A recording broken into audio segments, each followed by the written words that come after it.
network tesirise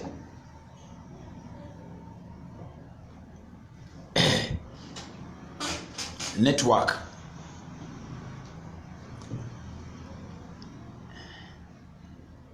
tesirise nayo erwana lwayo.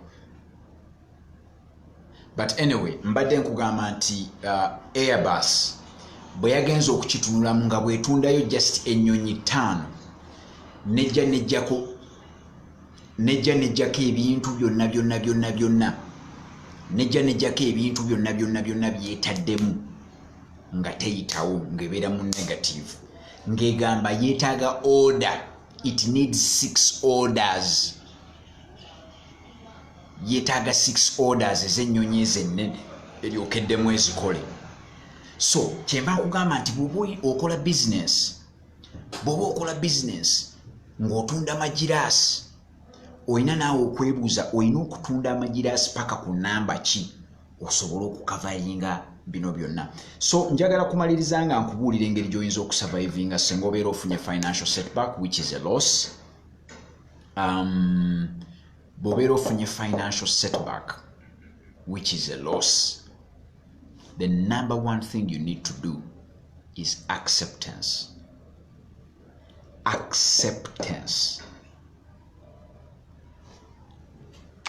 Wali obaddeko awo n'ogwa mu buzibu naye n'ogaana okukkiriza nti ogudde mu buzibu. Buli lw'ogwa mu buzibu n'ogaana okukkiriza nti ogudde mu buzibu, ebitera okukuviiramu kitegeeza kubeera nga weeyongedde mu buzibu. Kyova olaba tulina abantu bangi nnyo abagwa mu buzibu ne batandika okunywa. Kati bw'anywa alina embeera gy'agendamu nejjawo ebizibu n'alowooza nti ebizibu abivuddemu. Mary Mutesa agamba, imagine that is the airline everyone has a dream of boarding. Hey, that's the airline A380 babadde bagenda lekeraawo gikola nga baagalayo baagala omuntu akole order bakole order ya 6 ng'oli bw'aba takoze 6 bo bagenda lekeraawo. Tebaalinze kugikola bukozi then bagiteekeyo katale then bagamba abantu nti ffe tetwagala gigula omuntu ng'alabye kale twabakolera 6 ate muzaagala ate temuziguza omuntu ng'alabye. Baatudde nga tebannakwata wadde sukulu driver okugatta ekintu kyonna ne bagamba bwe tuba tetufunye 6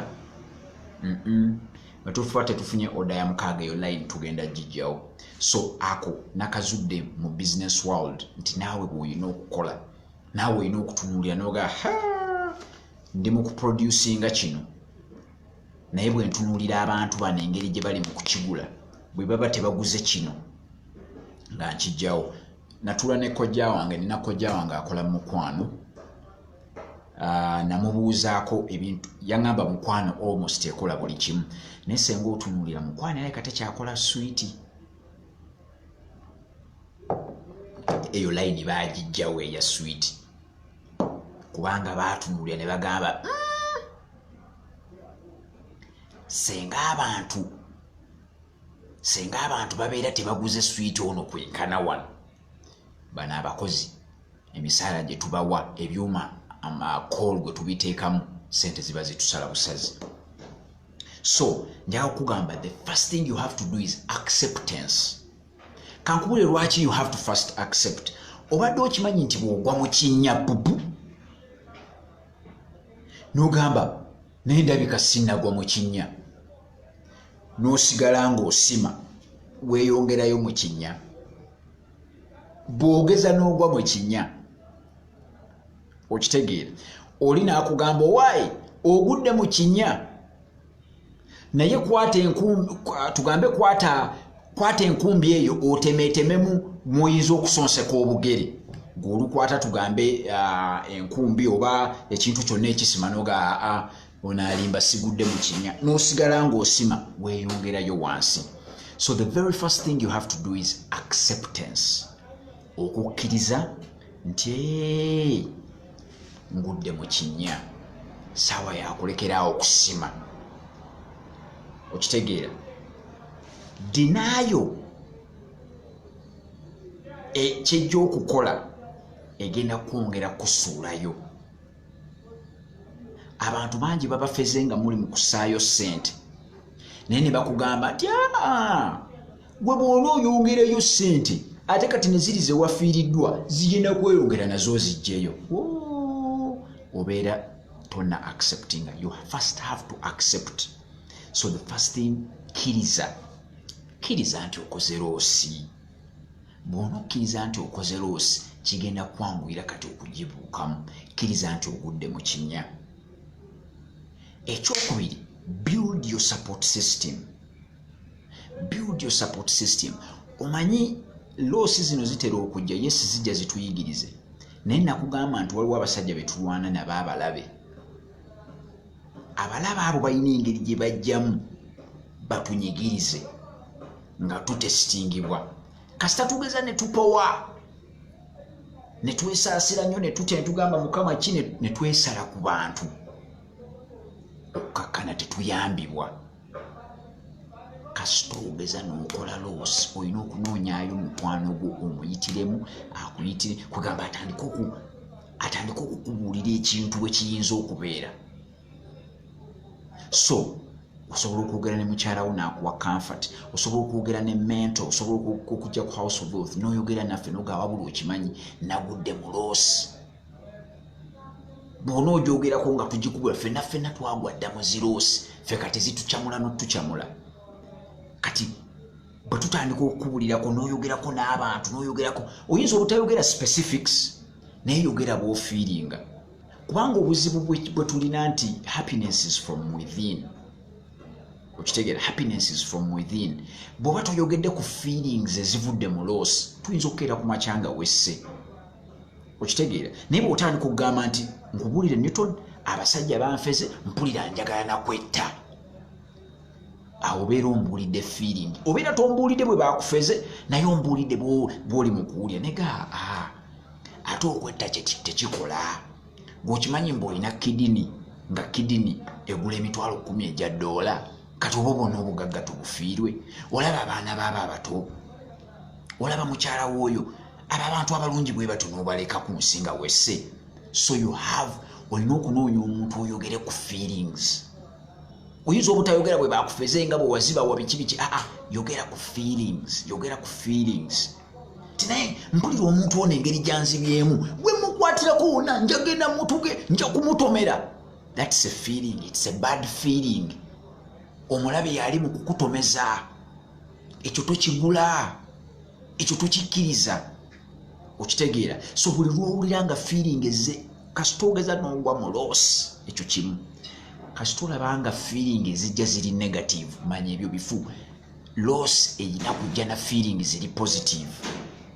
Kubanga gwe kubamu akafaananyi senga omuntu andyaza amaanya kati kakuweka ekyokulabirako abantu bandyaza amaanya sente ne zigenda mu bukadde nga 4 n'omusobyo. Okimanyi mbu nandibadde nfuna feeling egamba nti naye abantu bano lwaki sibanoonya, lwaki lyona asinza okunziba kubanga waliwo gwe wakubiranga esimu naga Newton kola kyokola nze sijja kusasula kola kyokola. Okimanyi nti feeling gy'obeera nayo obeera oyagala omusango omutomere. Togigula kasita ogeza n'okola loosi. Feelings ezo z'owulira jangu oyogerako ne ba spiritual leaders. Ky'ovola ne ba pastor bano balina emigaso. Yogerako naye. Okitegeera. Kati nze bw'ojja n'onga nti mwana naye mpulira nina okugenda nze obawulira abantu nze tayinza kunziba nziba atya ani gwabba nakola bw'ati. Nga buli lw'okwata essimu oyogera oli omubuulira by'oyagala okumukola naye gwe wenkusanga wenkukwatirako. Laba bw'omulaalikira ku ssimu abasajja ne bamukwata bano bakibba baana ne bamutta bagenda okuwuliriza ku buvidiyo ng'oli mu kumulaalika. Mwe mwalaba prison break? Mu prison break abo bonna abasajja babba ssente. Tibaga yali adduka ne ssente ezo mu kisawo. Tibaga yali nga adduka ne ssente mu kisawo. Bwe yadduka ne ssente mu kisawo omupoliisi gwe bayita Captain Bellick banoonya T-Bag ne bamukwata njagala ojjukire bulungi banoonya T-Bag ne bamukwata ne bamuteeka waliwo ebidagala bye bamuwa n'abimira okitegeera bwe yabimira n'abaako ekisumuluzo kyafulumya ekisumuluzo bwe baakifuna ne babaako we basumulula ne bajjayo ssente naye ate abo abapoliisi ababiri omu n'adduka era n'ekisawo ne Captain Beric yakwata essimu n'amulalika odduse ne ssente nga tuzibonyabonyedde nnyo naye wenkukwatirako T-Bag oluvannyuma yasanga oli omusirikale ow'okubiri n'amutta bagamba Captain Beric nti gwe wasse T-Bag era Captain Beric baamusiba kulaalika ku ssimu kati naawe abantu bano abakuyisiza obubi mu byensimbi bw'otandika okubalaalika ku ssimu nja kuba you are expressing bad feelings ekyo kibeera kifu tokkiriza bad feelings kasita lw'oseegeza nejjango ga okay gundi bwati bwakoze okay ekyo nakyo nga nkiyize ate ekirungi ezo zonna gundi loosi zigenda kujjangwa mwamala okusoma ogambe university nemala degree namba myaka 3 nga kino tekimpa ono ng'atanyambye akimpadde so you pick up from there so olumala okubuildinga your support system you take your power back amaanyi go gasigaze tokkiriza genda mu ekyo na bad feelings kulaalika abantu kugamba nti ojja ku revenginga teba revenginga mu ssente era nze abantu bonna abanziba nagamba bugambye abukambaleke kati bwe nabaleka ne ŋŋamba nkoze eki ne ŋŋamba amaanyi kangase kati kangende ensome okimanyi nti abo abantu be bansindiikiriza kubanga obwavu bwali bunzita sikyalina ssente identity yange yabuze nabeeranga awo ku Ivory Plaza bajja kugamba omuvubuka yavuganga Benz ayambala masuuti abeera mu kiki alina ensimbi ze identity yange yonna yasazibwamu nga maze okukola financial loss nga ne mu Uganda ndaba sijaamu nenninya akanyonyi kwe kugenda okusoma so olaba nti nze ate bansindika kugenda kusoma I turned the negative energy into positive energy nengende bungereza nenvayo ne kabayita ka first class mu master's degree sandisobodde kugenda senga abantu tebanziba so bw'oba ogudde mu financial loss kiki kyoyinza okufokasinga kaawa ate okikole bulungi nnyo kikomyewo ebintu bino okitegeera so njagala obeerenga use your support system House of Wealth weri tokkirizibwa kubonaabona nti bakubbe bakoze jangu twogere obeere motivated nkubuulira osize nayitamu naawe mbuulira osize wayitamu okitegeera ekirala kye njagala okole get a different perspective okufuna different perspective kwe kubeera nti osobola okujja n'otunuulira loss ate n'ogiwunzika wansi n'olabayo profit okitegeera osobola okutunuulira loss n'ogiwunzika ate n'olabayo profit obadde okimanyi omusajja mwenna mubadde mugoberera waliwo omusajja baali bamuyita waliwo omusajja gwendi mu kunoonya omusajja yali driver wa Abiriga the late honorable waliwo driver we gwe yalina naye driver oyo oyinza okukikkiriza nti driver oyo baali bamufayalinze ku mulimu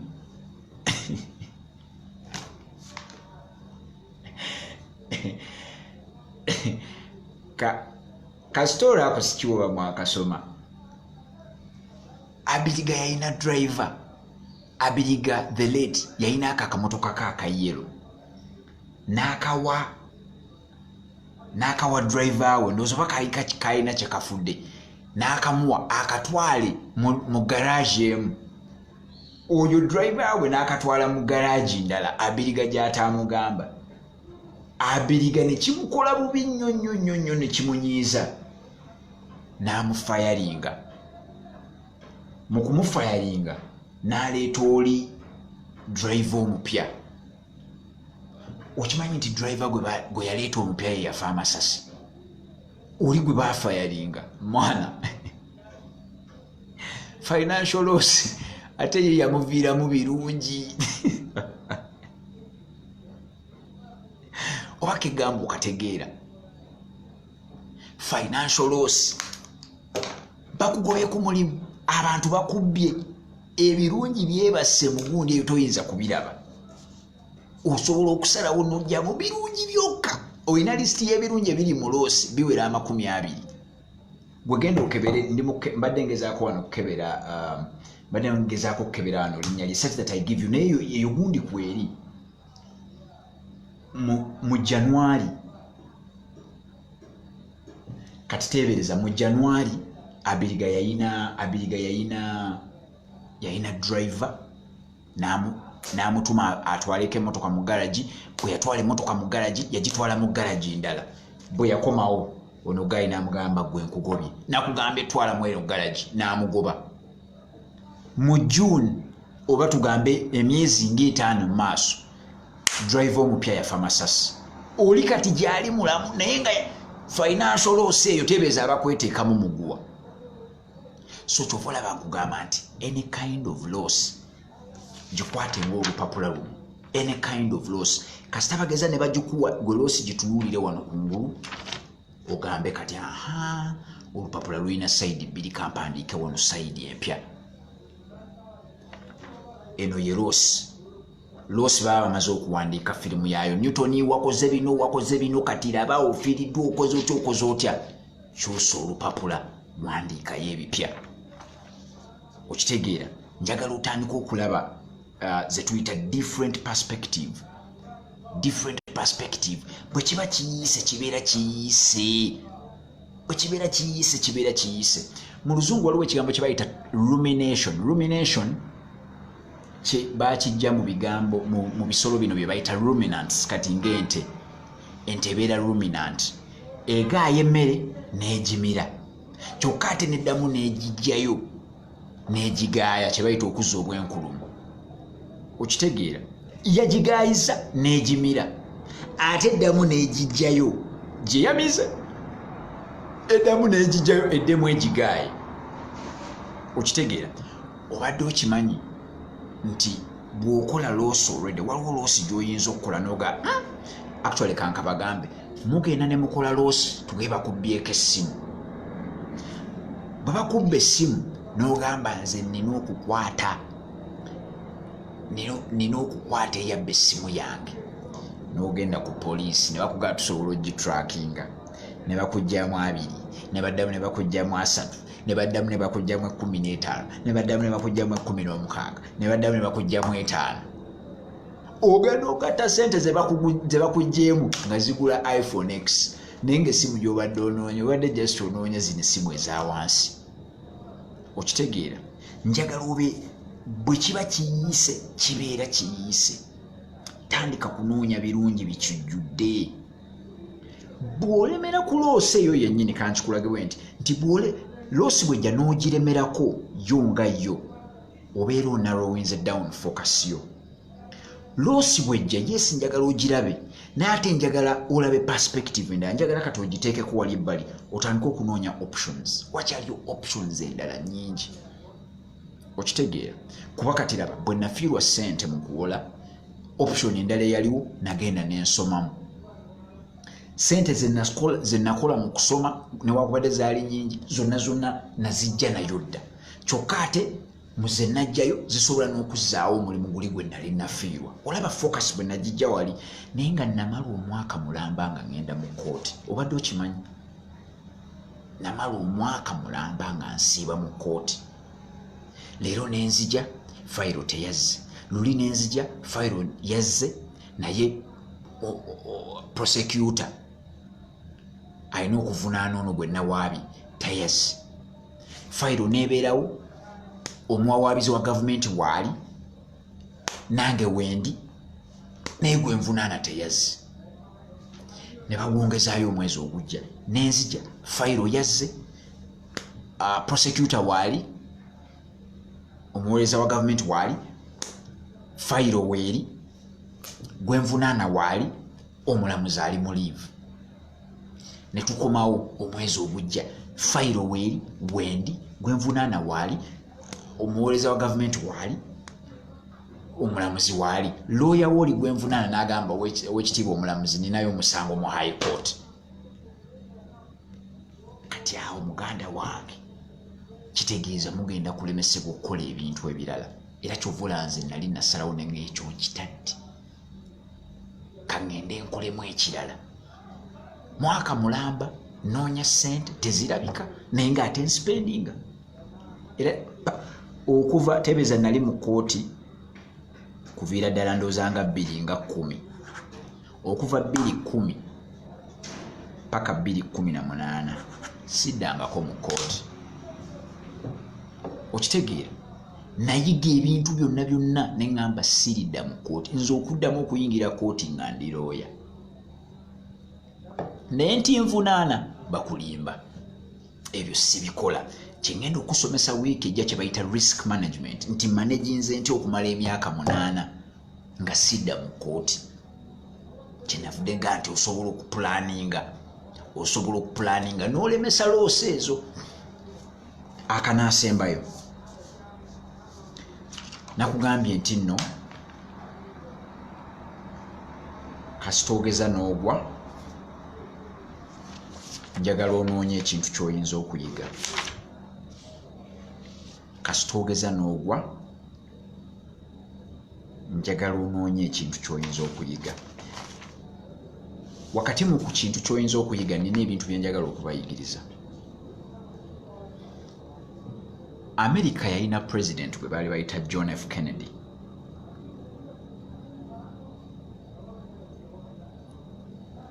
John F. Kennedy yali president wa America. John F. Kennedy ye president wa America eyali ayagalibwa nnyo abantu. Lumu abeera atambula nga bw'onojja yali muntu w'abantu ng'ajja n'ayimirira bw'ayimirira n'abuuza ku bantu n'asitula obwana obuto n'akuba jjambu. Omusajja yamukuba essasi, yamukuba actually si ssasi, yamukuba amasasi gaali gawerako. John F. Kennedy n'afa. Naye okuva John F. Kennedy lwe yafa, it was a loss. America teddangamu kufunayo presidential assassination neegi. Teebereza okuviira ddala mu gyenkaaga paka kati wakayitawo emyaka gigenda wera 60 tebaddangamu ku assassinatinga president wa America n'omu. Omanyi kwe kiva? Kyava lwakubeera nti America kasita yakola loosi eyo n'esalawo ejjemu ebyokuyiga nga tedda mabega. Njagala okimanye nti loosi kasiteegeza n'ekusemberera ebintu by'ojjamu ebyokuyiga olina okufuba okulaba loosi mu ekyo ekika terina kudda. Loosi ey'ekika bwe kityo terina kudda. Bw'eba yakukomawo ey'ekika bwe kityo erina kunyaga bitono. Lwe luli olugero oluganda nti ekijja omanyi kinyaga bitono. Loosi kasiteegeza n'esembera n'egamba nti katezze njagala ogijjemu ebyokuyiga byonna nga bw'eneddangayo tesobola kukunyaga. Kyekimu kankuwa ekyokulabirako. America bwe batta John F. Kennedy bamutta mu 63 naye kasita John F. Kennedy okuva John F. Kennedy lwe yafa America tekyaliyo president n'ogwo atambulira mu open roof. Njagala ogenda okebere okuva mu 1963 lwe ba assassinatinga John F. Kennedy paka leero 2018 emmotoka evuga president wa America tebeera open roof. John F. Kennedy yali mu open roof, omusajja najja n'amutuukako butuusi pwa. Naye leero baleeta emmotoka tebeera open roof, ebeera bullet proof, ebeera bomb proof, eky'emmotoka mwatambulira ne bakikyusa. Kati kiri eky'okujjamba ogwe mu konvoyi wa pulezidenti wa Amerika okuba amasasi bakulimba. Ekyo kyali kyakuyiga ekyava mu Ross n'ekibeezezaawo bapulezidenti bonna abaddako. Nkubuulira ekirala kye baayigamu ne bakitereeza. It was the end of financial stroll. It was the end of presidential strolls. Bapulezidenti ba Amerika ebiseera biri ng'asobola okukeera ku makya n'atandika okujooginga yekka. Oba najja konvoyi n'agireka wali ye n'atambula bw'ati mbu n'agenda yekka. Kati mwana okutambula kuli 0 oba too limited. Senga agezaako n'agamba ayagala kutambula. Secret Service kye kitongole kikuuma bapulezidenti ne famire zaabwe. Esooka ejja n'ekiriyalinga waawo wonna n'etambula mwenna ne bagaana okutambula, pulezidenti n'atambula. Abalina okusembera nga bajja babeera bakebere. Baakiyiga kuva mu Ross. Tebereza Ross ya 1963. Emyaka 55 later, we do not have an American president assassinated. Okitegeera ebintu ebyo bye baayiga njagala naawe bireete mu bizinensi yo. Abasajja bazze bamenye sitoowa yo. Okebedde sitoowa nga ddala kufulu zaalimbi. Bw'otaleeta kufulu ngumu, abasajja bwe baba baamenya luggi n'otaleeta luggi lugumu, balina okuddamu era bajje bamenyaawo wennyini we baamenya. Njagala bw'oba olina luggi lwa kibaawo ne bamenya kibaawo, bw'oddamu okukola oluggi oteekawo kyuma. Bwe bamenya kufulu nga bamenye zino eza bulijjo basaze ensale, bw'onoonya kufulu oddamu kuleeta kufulu engumu. Ekyo tukimanye nti kati Ross nga ziyitaawo twazimala. Abasajja bwe bajja ne bakubbako ssente zo ne bazibba nga bazijje mu seefu. Tandika okukendeeza ssente ziri mu seefu. Lwaki obeera ne miliyoni 3 zonna sales ez'olunaku zirimbu mu seefu paka budde bwa kiro? Tandika okunoonya engeri gy'ozikendeeza such that ebyo olina ky'oyize. Ensobi zireke zijja ozikole, naye olina ofuba olaba ensobi eyo togiddamu. Okitegeera kye nkugambye. Buli lw'onoogenda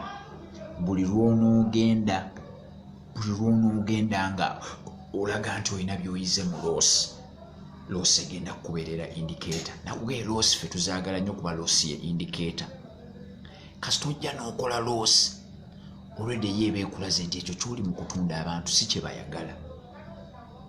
Kati nze ntunda nti ekintu abantu kye batayagala. Ross ye ekindaga. Either abantu tebakyagala, tebaagala kigula ku bbeeyi eyinza kunnyamba nti bwe ntunda mu bungi nsobola okuggyayo zino ssente ze ntaddemu. Ross ye ekikulaga. Nze financial mentor atali mu bizinensi yo sisobola kikulaga. Maama wo tasobola kikulaga, mukwano gwo tasobola kikulaga, abakozi bo tebasobola kikulaga. Ross ye ekikulaga. Okategeddaako. So Ross njagala otandika okuva olwaleero otandika ogitunuulira nga indicator. Njagala ogitunuulire nga indicator. Njagala ogitunuulire nga mukwano gwasinga ng'era kasita ejja gye tuyita Ross eyaddala yeggwe ng'ofudde. Naye bw'ebeera financial loss, eyo Ross ya kiguumaazo obeera tonnafa okuyiga kuba kutandise. So njagala okubeebaza okufollowing up. Mwebale kulaba House of Wealth, mwebale ku sharinga videos zaffe. Abantu kati bagenda bazifuna, abantu bagenda bayiga, abantu bagenda balabuka. Abantu abalaba ebintu bya House of Wealth si bangu bakuferaafera kati. So sharing a video eno, abantu bonna bali all over the world basobole okuyiga. Together we shall have a financially free Uganda. Fuba okulaba nti Ross bwejja yeebeera emaze okuwandiika olupapula luno olusoose luwunzike wandiikayo kati emboozi y'empya. Newton Buteera, House of Wealth, jangu ekanjokya ku plot 23. Bw'oba owulira loose kwetoolodde ennyo, tukube plan tutereeze obulamu obwo. Mbaagala nnyo, Mukama abankumire. Share the video. Maximum respect.